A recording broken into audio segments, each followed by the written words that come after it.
Vamos a hablar ahora de la personalidad del escritor romántico, para que entendáis y ver algunas de sus características para que comprendáis un poquito más la figura de estos escritores.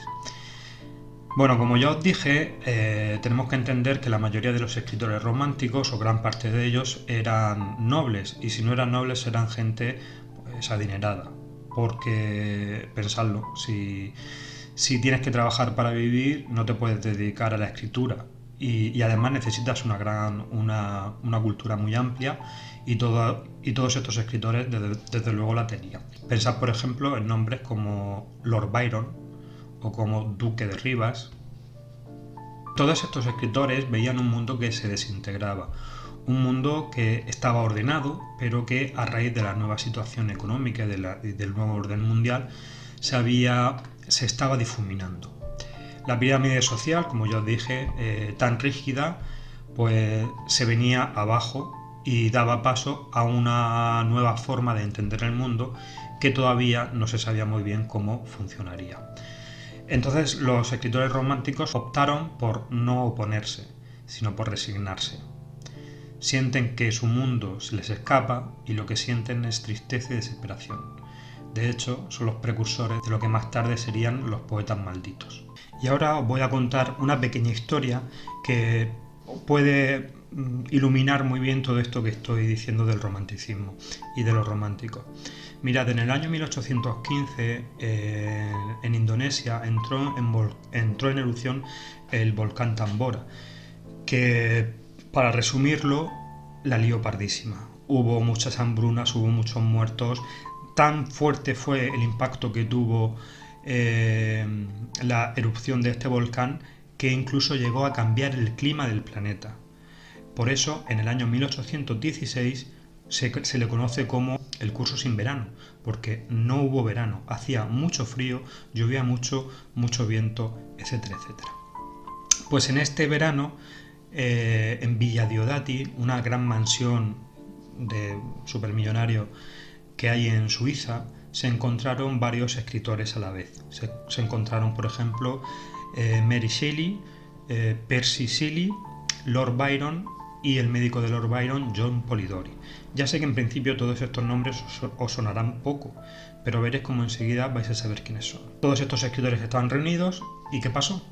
Que se aburrían porque durante 3 días tuvieron que estar encerrados sin poder salir debido a las condiciones climáticas que había fuera. Entonces, ¿qué hicieron? Pues decidieron hacer un concurso de ver quién escribía la obra más terrorífica durante esos 3 días. De ahí salieron dos obras bastante reseñables, por distintos motivos. La obra de John Polidori, El vampiro, una obra literariamente bastante mala, pero que ya nos deja la figura del vampiro, que va a ser muy importante después. Y por otro lado, sin duda la mejor obra que salió de ahí fue la de Mary Shelley, que escribió Frankenstein, un personaje romántico donde los haya, del que hablaremos un poquito después.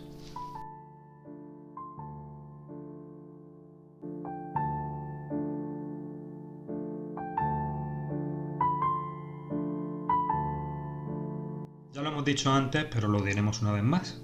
El romántico no encaja dentro de esta nueva sociedad. Básicamente porque es una sociedad masiva. Recordad, las ciudades se llenan de gente, pero de gente que actúa como un rebaño, ¿de acuerdo? Como si fueran una masa. Todos van a trabajar, todos van a casa, todos van a la taberna y todo eso lo hacen como si fueran un único ente. Y el romántico, pues es todo lo contrario, porque es la sublimación del yo. Entonces, repito, no encaja, no entiende esta sociedad y se siente muy alejado de ella. Y como todos nosotros hacemos cuando nos encontramos en una situación que no comprendemos y que no nos gusta, lo que hacemos es nos alejamos y nos vamos a un sitio para estar solos.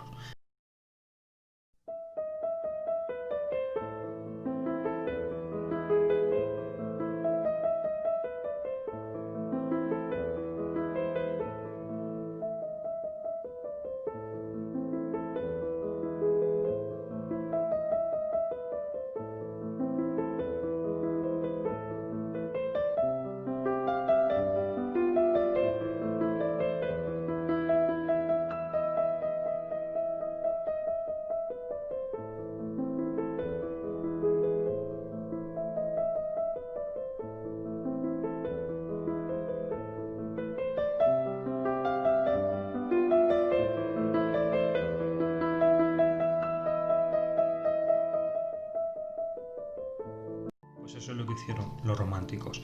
Por eso, en muchas de sus obras vamos a encontrar con un montón de escenarios que nos van a llevar a lo mismo: soledad, silencio, paz, un lugar donde yo pueda verme por dentro sin ruido de fondo. Por eso nos vamos a encontrar con uno de los escenarios preferidos de los románticos: los cementerios.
Cementerios hay paz, en los cementerios hay quietud. Desde luego las personas que en los cementerios no van a dar la lata. Y allí el romántico se encuentra bien, se encuentra también a gusto. Pero no solo los cementerios, por ejemplo, en los castillos y en abadías que están derruidas, en paisajes donde, en palacios derruidos, todo lo que sea ruinas, al romántico le gustan, porque en las ruinas no hay gente, ya no vive nadie. Y además es una gran metáfora de lo que está sucediendo pues, en el mundo.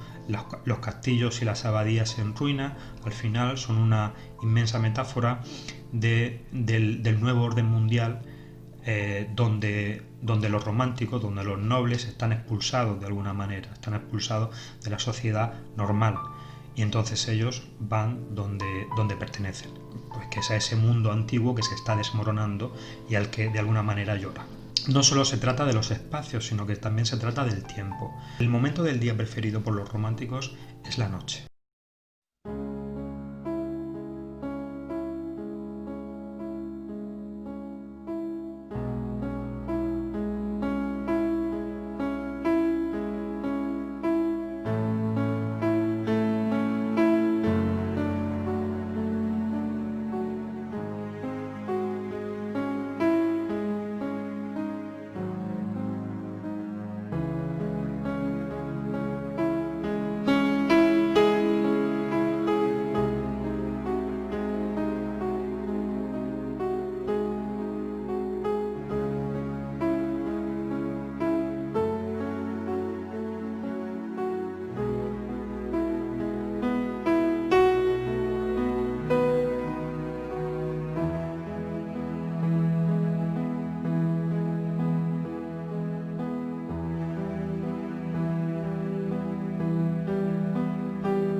En la noche no hay ruido, en la noche no hay alboroto, en la noche todo el mundo está en su sitio, todo el mundo está en sus casas.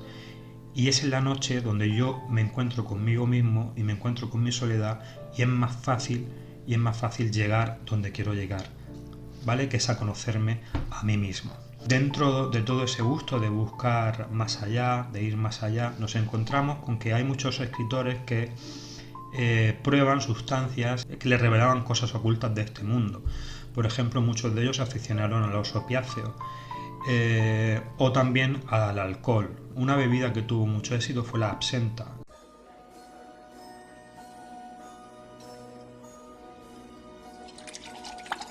Absenta es el afrodisíaco del yo. es una bebida de muy alta graduación cuyo consumo continuado provocaba delirios y provocaba también alucinaciones. Por ejemplo, un gran escritor romántico como Poe murió por los problemas que tuvo con el alcohol. Y si queréis saber más sobre esto, pues hay una película que a mí me gusta mucho, se llama From Hell, pero es una película que no podéis ver todavía porque no tenéis 18 años, así que cuando tengáis 18 años la veis. Y ahí vais a ver un poco el submundo este muy sórdido de los fumadores de opio que había por Londres y bueno, y todo esto. ¿De acuerdo? Seguimos.